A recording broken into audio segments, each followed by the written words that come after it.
Welcome to the History of English podcast, a podcast about the history of the English language. This is episode 20, The Early Germanic Tribes. In this episode, I'm going to look at the emergence of the first Germanic tribes in Northern Europe. So we'll be looking at the peoples and the languages which gave birth to English.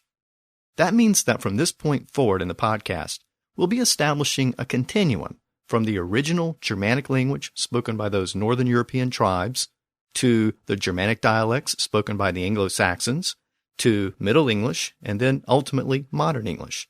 So this is really the prelude to Old English, and that means that it's the last chapter in our look at the development of pre-English.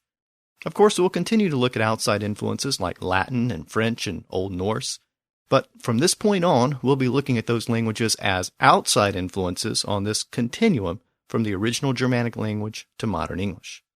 But before I begin, let me remind you that the website for the podcast is historyofenglishpodcast.com, and my email address is kevin@historyofenglishpodcast.com. And also, I wanted to remind you that I do have a Twitter account, which is @EnglishHistPod, that's HISTPOD. And also, I'm still working on that alphabet series. I have everything recorded. I just need to edit it now and figure out how I'm going to make it available. So I'll keep you updated on that, and hopefully that'll be available very shortly. Now, in this episode, I want to examine where the Germanic tribes came from and how they came to occupy Central Europe east of the Rhine. Now, back in episode 11, I looked at the emergence of the Usatavo culture near the Black Sea, which many linguists believe to be the link between the original Indo-Europeans and the Germanic tribes. So let me begin by reviewing the key points from that episode. Now, sometime around 3500 BC, the Usatavo culture emerged in the northwestern corner of the Black Sea around the mouth of the Dniester River. And this appears to have been a hybrid culture, which combined the cultures of the Indo-European steppe herders to the immediate north with the people of the fixed agricultural settlements around the Balkans to the south. It's generally believed that the people who inhabited this region spoke an Indo-European dialect. And a few centuries later, after this culture emerged, some of the people who inhabited this region began to migrate northwestward along the Dniester River. And that took them along the northern side of the Carpathian Mountains into northern Europe. And these Usatavo people encountered other peoples in northern Europe, which are known as the corded ware people, based upon a type of pottery they produced, which had cord-like designs around the outside. And I also noted back in that episode that the early Germanic languages were on the ground and being spoken in and around Scandinavia by around 500 BC. But that obviously leaves a pretty big gap in both time and knowledge between the first migration of Usatavo people around 3300 BC and the emergence of the Germanic-speaking tribes around 500 BC. So what about that gap? What do we know about the links between the original Indo-Europeans and the first Germanic tribes?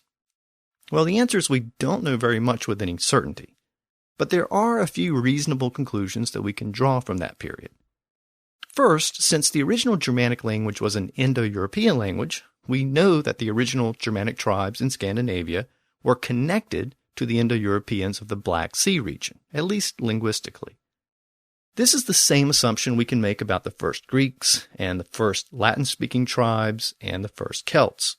They all spoke Indo-European languages, so there has to be some type of connection back to the original Indo-Europeans. And the connection appears to be those corded ware people of northern Europe, at least in the case of the Germanic tribes.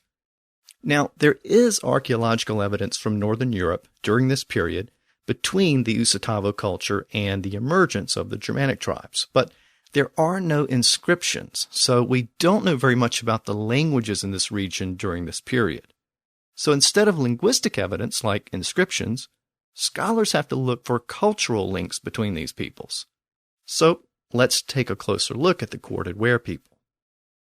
The first thing I should note about the corded ware people is that they occupied a very large portion of northern and central Europe during the later period of the original Indo-Europeans. And to put some actual dates on the culture, they appear to have spread across northern Europe from around 3200 BC to around 2300 BC. And as you may recall from earlier episodes, the period of the original Indo-Europeans is estimated to be between 4500 BC and 2500 BC. So during the later half of the Indo-European era, the corded ware culture was in place in Northern Europe. And just to emphasize the point, that means that the corded ware people were in place before the emergence of the original Germanic language and before the original Celtic and Baltic and Slavic languages. So these people lived in Northern Europe around the same time the original Indo-Europeans were starting to expand outward from the Black Sea region.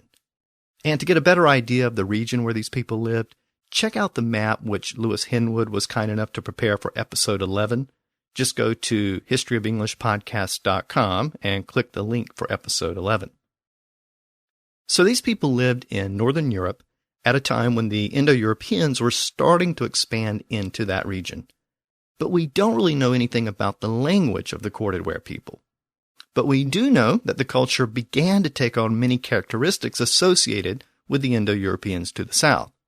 And that's a major signal that the Indo-Europeans were expanding into this region and affecting the culture of the region. Now, archaeologists have determined that the corded ware people were mobile and they were pastoral, since relatively few fixed settlements have been found in the corded ware region. Their mobile nature is also suggested by the wide territory which they covered. There's also evidence that they had domesticated horses and were using ox-drawn wagons at this very early stage. And since horses were domesticated in the steppe region to the southeast during the Indo-European period, that's a strong sign that the Indo-Europeans were expanding into Northern Europe and were bringing those domesticated horses with them. And since wheeled vehicles were also in common use on the steppes by this point, the presence of ox-drawn wagons in Northern Europe is another sign of Indo-European expansion into the region to the north. Also, bronze objects began to appear in the corded ware region during this period. And bronze technology and bronze objects, they can actually be traced from the Balkans and the Carpathian Basin around the Black Sea through the steppe region and into this area of Northern Europe. So this is further evidence of the spread of Indo-European peoples and culture into this region. So all of this suggests that this corded ware culture was comprised of either Indo-European people who had migrated into Northern Europe, or it was a blended culture consisting of Indo-European people who had become assimilated with the native people in that region. And this second option is probably the most likely because there are some clear differences between this corded ware culture and the Indo-European culture. For example, the Indo-Europeans tended to use a particular type of burial called kurgan burials, and those types of burials are not generally found in the corded ware region, so that suggests more of a blend of cultures. As I said, there's no clear evidence of the language of the corded ware people, but we do know that Indo-European languages eventually emerged throughout this region a few centuries later.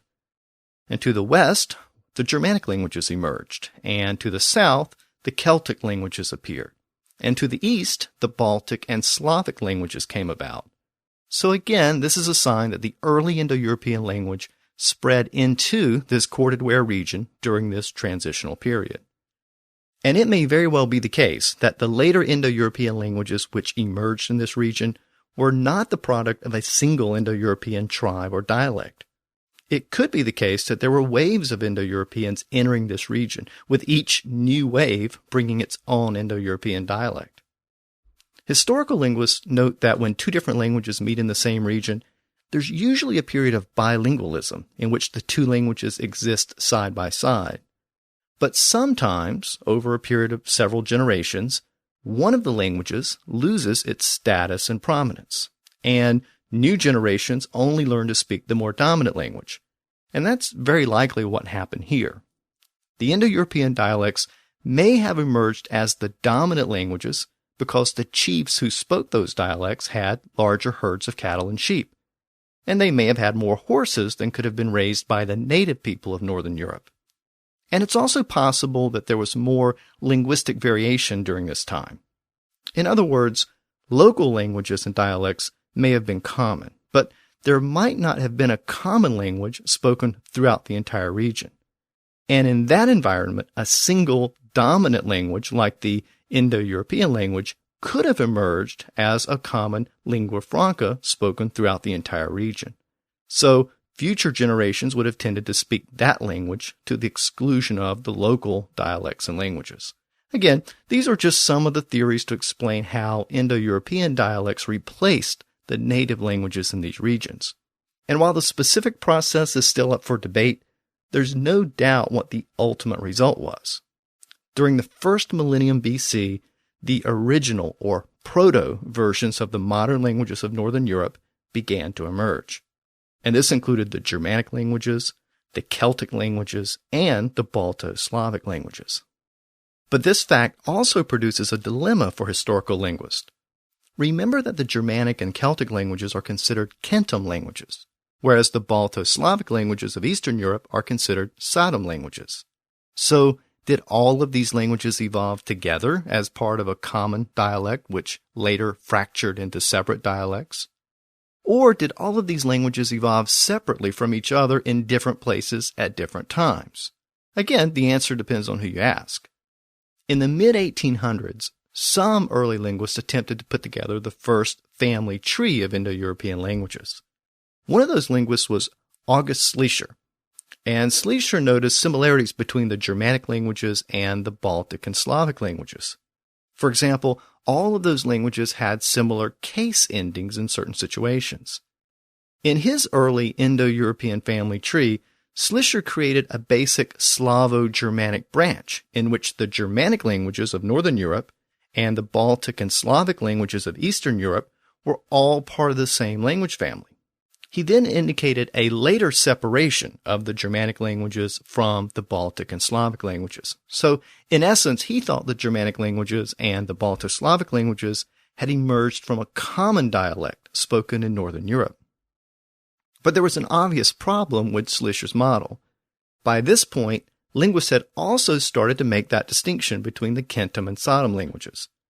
Supposedly, this distinction represented a very early split in the Indo-European languages between a Western Kentum group and an Eastern Sodom group. And the Germanic languages were part of that Western Kentum group, and the Balto-Slavic languages were part of that Eastern Sodom group. So this suggested that the Balto-Slavic languages developed separately from the Germanic languages. And it also suggests that the similarities between the two language groups were the result of long-term borrowing. And all of these languages were spoken in close proximity, so that would explain some of the similarities. Now we should also keep in mind the wave theory I mentioned earlier, and that might also account for some of the fundamental similarities and differences between those languages. For example, there might have been an initial Indo-European dialect brought by early settlers, and in certain places, there may have been later settlers who brought a related but different Indo-European dialect with them. So these theories are not necessarily mutually exclusive. And this is still the subject of ongoing debate among some modern linguists. But at the end of the day, the proper classification of the Germanic languages isn't really all that important to our story of the history of English. While the linguistic evidence is unclear and somewhat contradictory, we can say that an early Proto-Germanic dialect had emerged in Scandinavia and northern Germany early in the first millennium BC. So let's turn our attention to those early Germanic speakers. Now, during this very early period, the Germanic tribes were confined to a relatively small portion of northern Europe, from Scandinavia down into modern-day Denmark.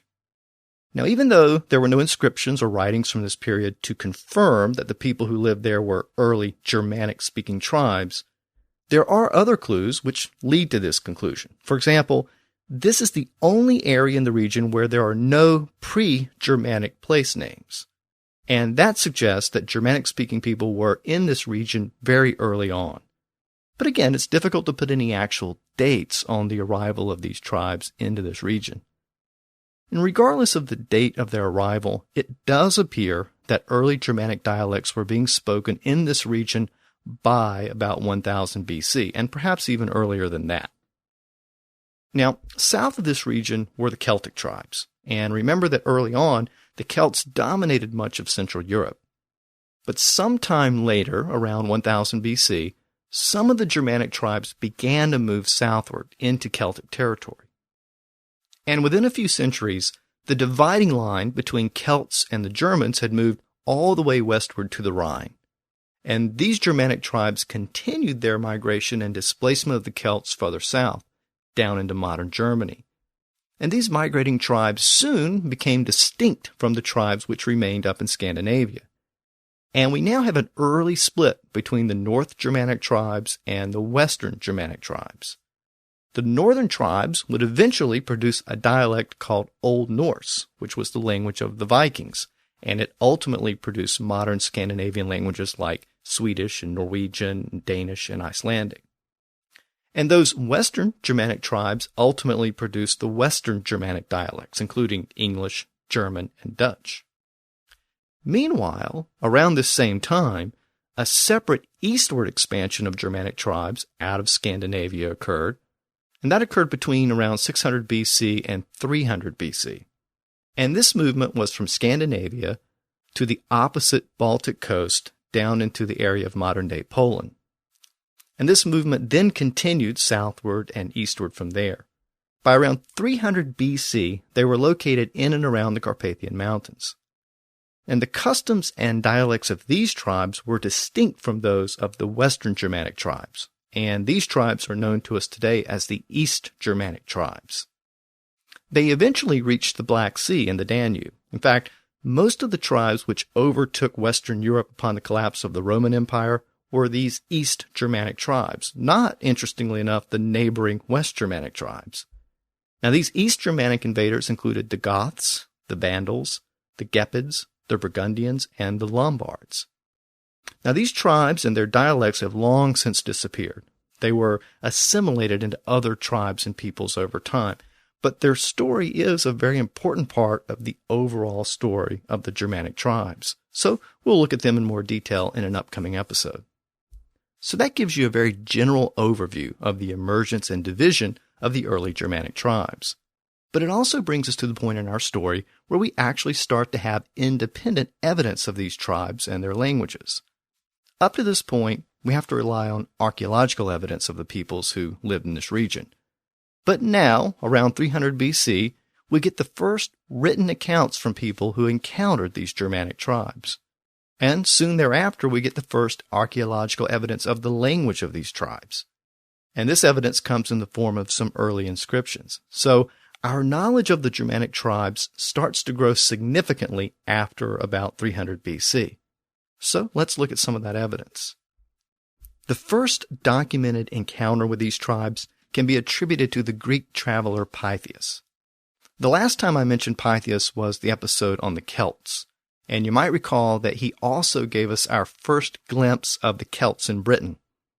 He coined the term Britannic Islands, which eventually came Britannia and then Britannia and, of course, later Britain. Well, after he left the British Isles on his way back to Greece around 325 BC, he traveled across the North Sea into the region of modern-day Denmark in northern Germany. And he mentioned two tribes in this region by name. He mentioned the Teutons in modern-day Denmark and the Guttuns in northern Germany. Now, I mentioned the Teutons back in the episode about the Celts, and you might recall that the Teutons and the Cimbri were the two tribes that moved out of northern Europe down to the region around Hungary and then moved westward and threatened the Roman Empire. And the Romans eventually defeated them, but it was a part of the overall threat to the Romans which led Caesar to invade Gaul in the 1st century BC. And you might remember that there's some uncertainty as to whether the Cimbri were a Germanic tribe or a Celtic tribe. And there's even some argument about the Teutons as well, since their name comes from a Celtic word meaning people, but most modern historians consider them to be a Germanic tribe. So, thanks to Pytheas, we know that they were located around Denmark about 325 BC. And you may also remember that the name of the Teuton tribe gives us the modern word Teutonic to refer to things associated with Germany. So that's the Teutons. But what about that other tribe which Pytheas mentioned, the Guttuns? Well, some scholars believe that the Guttuns may have been the same tribe which we would later know as the Goths. And if that's true, that means the Goths were still located in northern Europe around 325 BC, before beginning their movement into southeastern Europe. And the time frame actually works, but there's no way to know for sure if Pythias was referring to the early Goths. In fact, the reports of Pythias are so sparse and limited that they only give us a brief glimpse of these Germanic tribes and the region where they lived around 325 BC. Now, as I mentioned, the Romans encountered the Teutons and the Cimbri around 109 BC. And that was a couple of centuries after Pythias and his reports from the region. And that set in place a series of events which ultimately led to the Roman invasion of Gaul all the way to the Rhine, and even beyond that on several occasions. So after that point, around the 1st century BC, we get more and more first-hand accounts of the Germanic tribes from the perspective of the Romans. But during the 300-year period between Pythias and Caesar, our knowledge is limited to the archaeological evidence. Remember, the Celtic tribes and the Germanic tribes were both illiterate, so they didn't keep their own recorded histories. So, based on the evidence we do have, it appears that the Germanic tribes in Scandinavia and northern Germany, they continued their migration southwest and southeast during this period. We know the Teutons migrated from Denmark down into Hungary and then westward into Gaul. And if the Teutons were in fact the early Goths, we know that they moved from this region southeastward to the area around the Black Sea. And we know from the accounts of the Romans during this period that they were getting more and more concerned about these tribal movements to the north. There were more and more Celtic tribes knocking at the door of the Romans during this period, presumably because the Celtic tribes were being pushed southward by the expanding Germans further north. So let's take a closer look at the migrations during this period. As I noted, by this point, the Germanic people had started to move southwestward towards Gaul, where they had begun to settle down and they had also begun to merge with native Celtic people. So in some of these regions, Celtic tribes and Germanic tribes were already starting to become intermingled within the same general area by this point. And this is part of the problem we have in trying to classify early tribes like the Teutons and the Cimbri. They have Celtic names, but they originated in areas that were later associated with the Germanic tribes. So historians still debate whether some of these tribes spoke Celtic languages or Germanic languages. Now, as the Germanic tribes encounter the Celts to the south, we can also see the split between the Western and Eastern tribes. The West Germans eventually tended to settle down once they were in place, but the East Germans continued to be migratory. And as I noted earlier, the earliest Germanic tribes were nomadic herders and shepherds in keeping with their Indo-European roots. And they continued to have very limited grain agriculture during this period between Pythias and Caesar. And Europe was heavily wooded, which tended to limit agricultural development. So expanding Germanic tribes tended to settle in areas which were open and unforested. And in those areas, the Germans could live off their flocks and their herds. But as the population began to grow, the herds were not capable of sustaining the population. So, given this dilemma, they had three options. First, they could clear more land for larger herds. Second, they could switch over to an agricultural economy and grow crops. Or third, they could migrate elsewhere to an area that was not as congested. Well, the nature of the Germanic tribes was to migrate, so they typically took the last option and they just moved on elsewhere. The first two options were contrary to their culture and lifestyle. So as they continued their migrations and expansion southward, the Germanic tribes continued to travel into Celtic regions. And the major point here is that this appears to be more of a migration than an invasion. Central and Northern Europe was still very sparsely populated compared to today. There were no nation-states or standing armies, so generally speaking, these were merely nomadic, pastoral people looking for new pastures.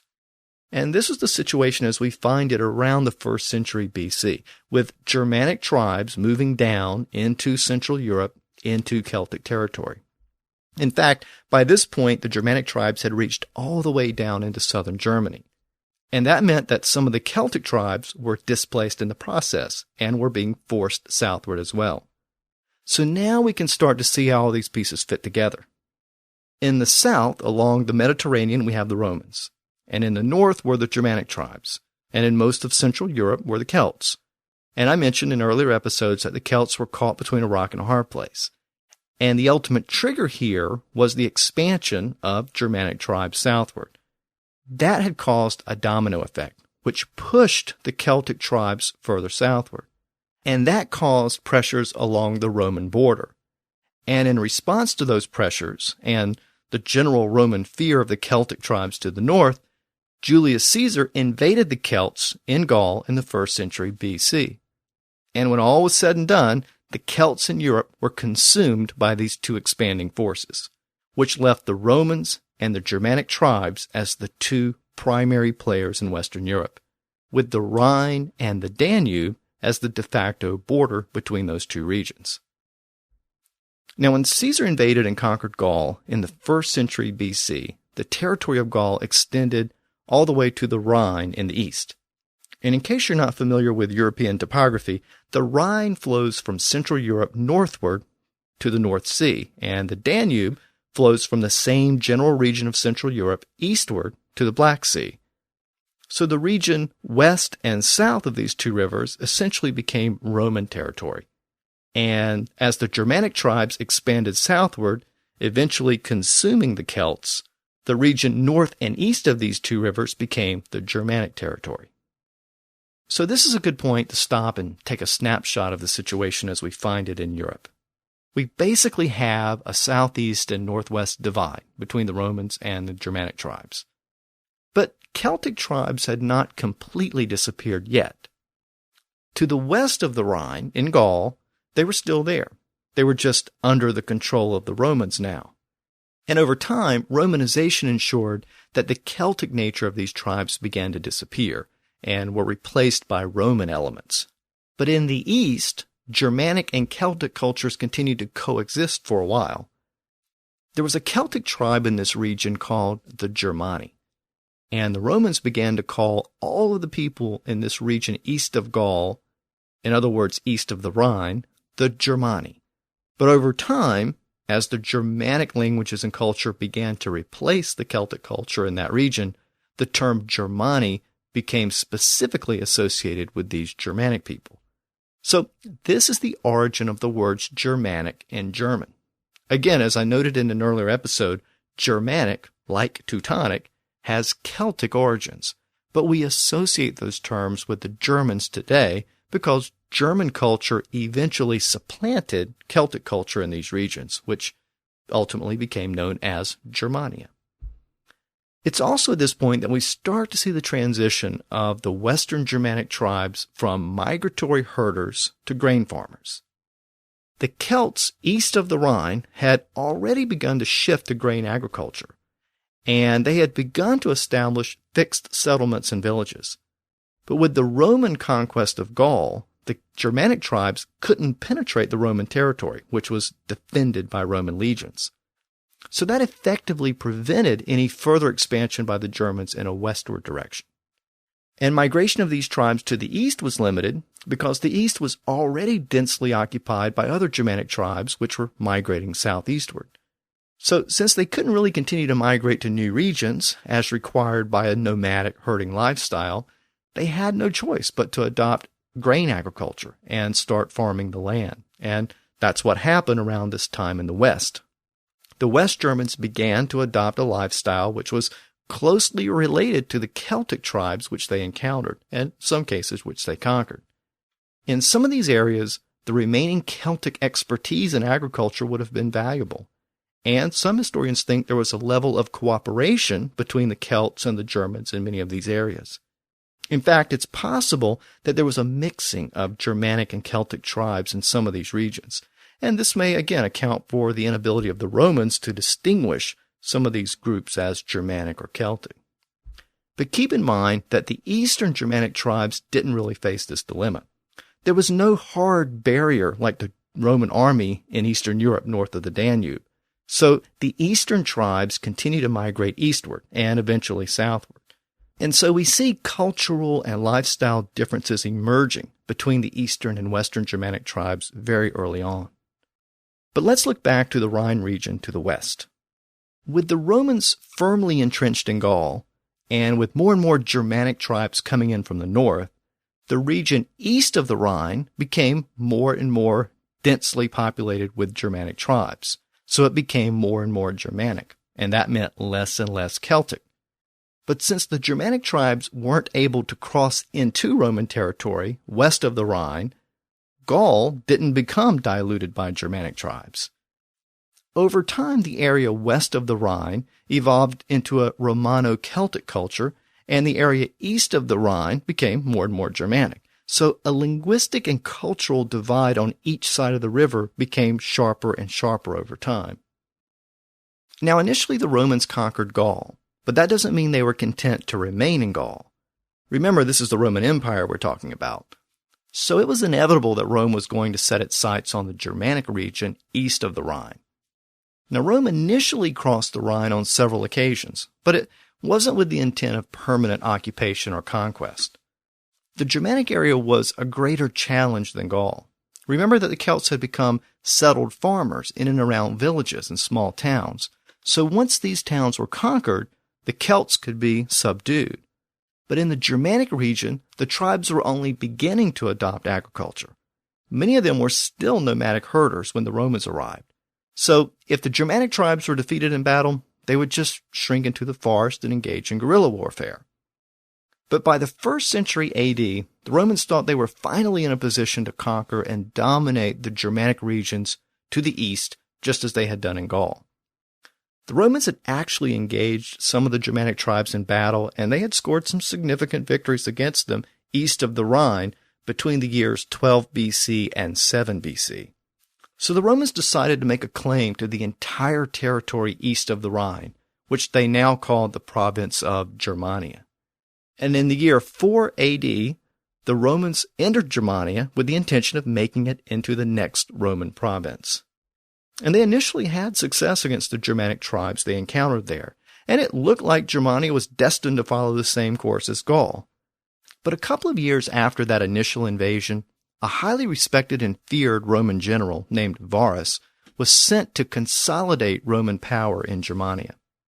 His trusted advisor was Arminius, a German who had been handed over to the Romans as a child by his Germanic chieftain father during that earlier Roman invasion of the territory.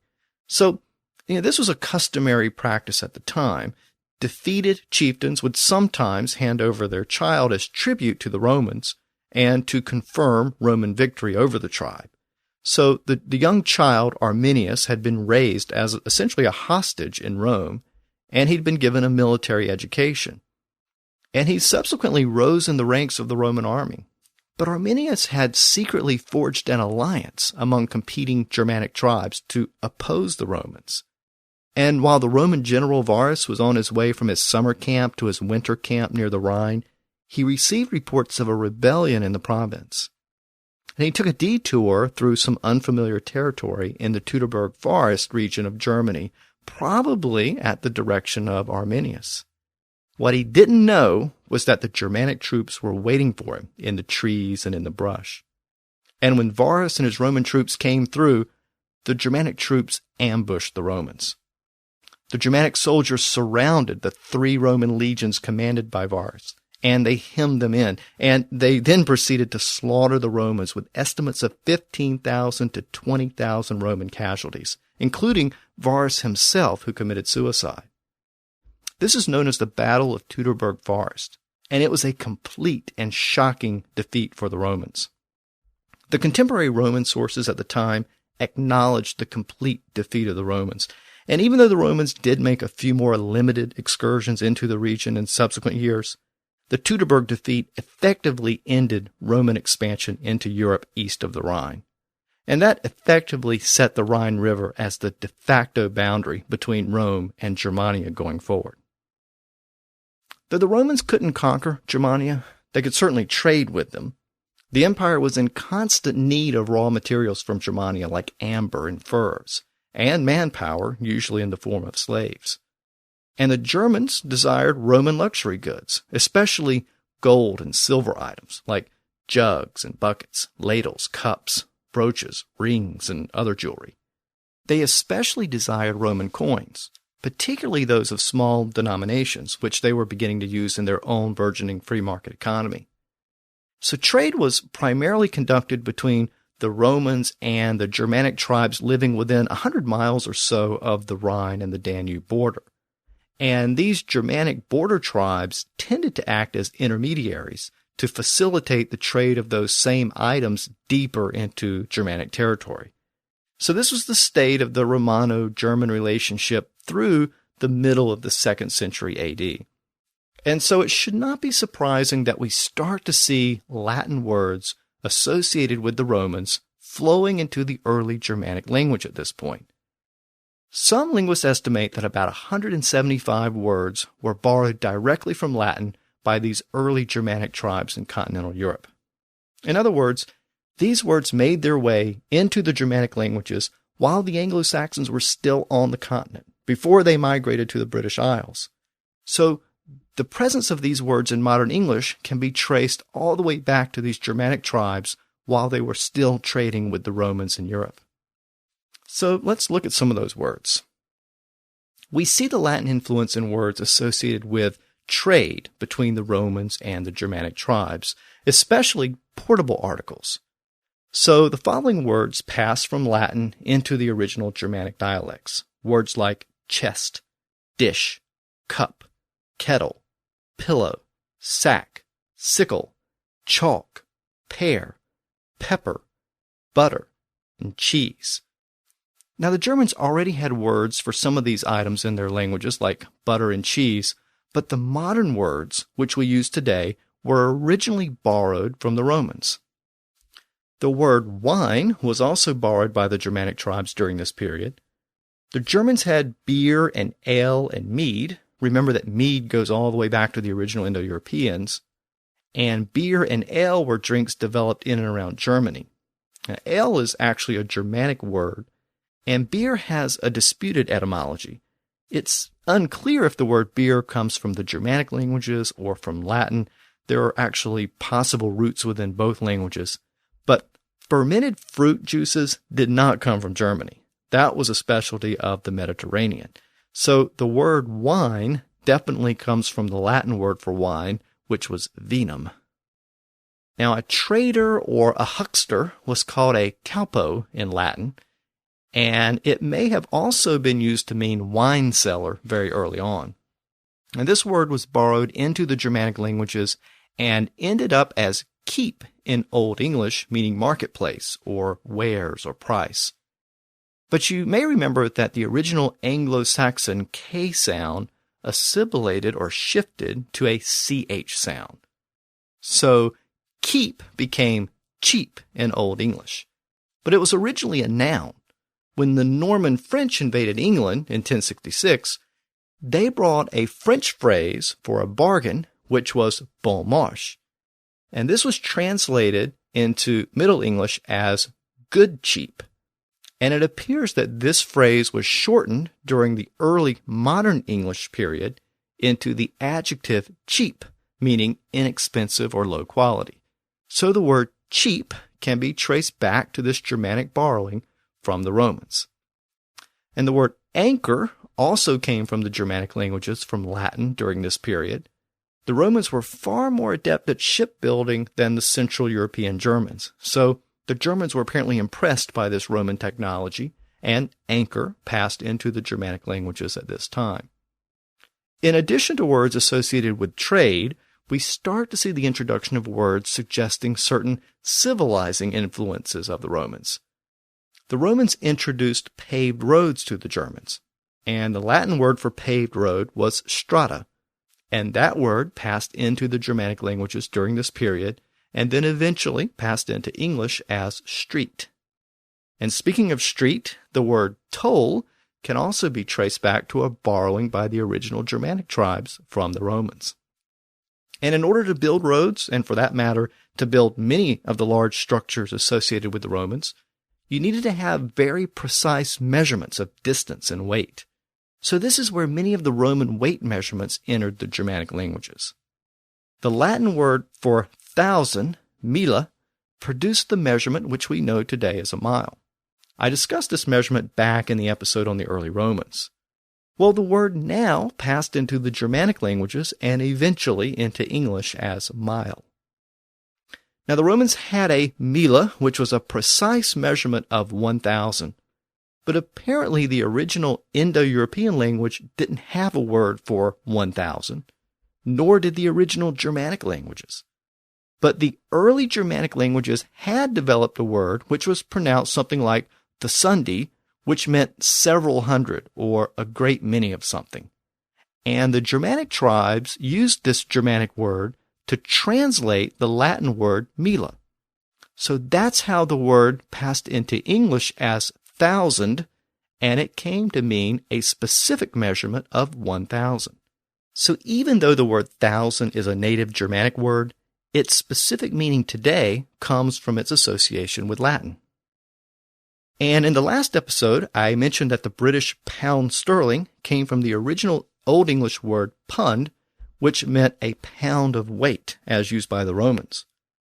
Well, that Old English word pund, meaning pound, goes back to the Germanic tribes who borrowed the word from the Romans. But you may say, hey, wait a minute, I thought the Latin word for pound was libra, which is why we still use lb to abbreviate a pound. Well, that's true, but the Roman word pondus meant weight, as in how much something weighs. And they often used the phrase libra pondo to mean a pound of weight. And it's in this sense that the Germanic tribes borrowed the word pondo as the name for a pound of weight. And from there we get pound. And with Roman construction, we get words like tile and table via this same process. Tile meant a roof covering and was a technology introduced by the Romans. Table came from the Latin word tabula, meaning a board or plank. I mentioned in an earlier episode that Romans sometimes covered small boards with a thin layer of wax used for writing. And from this word tabula, we get the modern English word tablet. Well, this same word passed into the early Germanic languages, meaning a board or plank. And since boards or planks were used to create certain pieces of furniture, the word tabula eventually gave us the word table.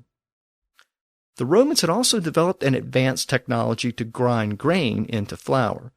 And from this technology, the Latin word molina passed into the Germanic languages and eventually gave us the English word mill. And the civilizing influence of the Romans can also be seen in a word like kitchen, which also comes from the Romans via the Germans. The original word was a vulgar Latin word, coquina, which meant kitchen. And this word passed into the Germanic languages. And again, we can see that Old English sound shift from the K sound to the CH sound in the middle of that word, from coquina to kitchen. The Latin word vallum meant a rampart or a row of stakes. Once again, the word was borrowed by the Germanic tribes from the Romans and eventually became the word wall in modern English. There's another word that followed this route into modern English. It is, in fact, one word in modern English, but it means two different things. It's the word mint.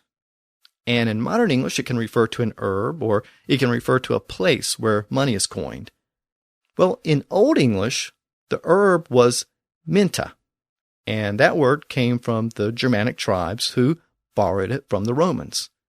The Latin word for the herb was minta or mintha, and that's also where we get the word menthol in modern English. Now, as far as the place where coins were made, that word also comes from Old English, and the Old English word for coins was minute. And that word came directly from the Latin word moneta, which meant money. Now, I discussed that word in the last episode. As you may recall, the Latin word for money or coins was moneta, from the name of the Roman goddess, Juno Moneta. Well, the word money comes from that original Latin word via the French. But the word mint comes from that word via the Germanic tribes.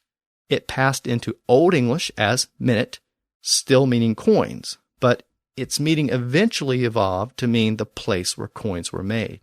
So again, even though the words minta, meaning the herb, and minute, meaning coins, were once distinct in Old English, they've become identical in modern English as the word mint. And both uses of the word come to us from the Romans thanks to the Germanic tribes. So words which we still use every day reflect a time in history when the early Germanic tribes were trading with the Roman Empire and were adopting elements of Roman civilization.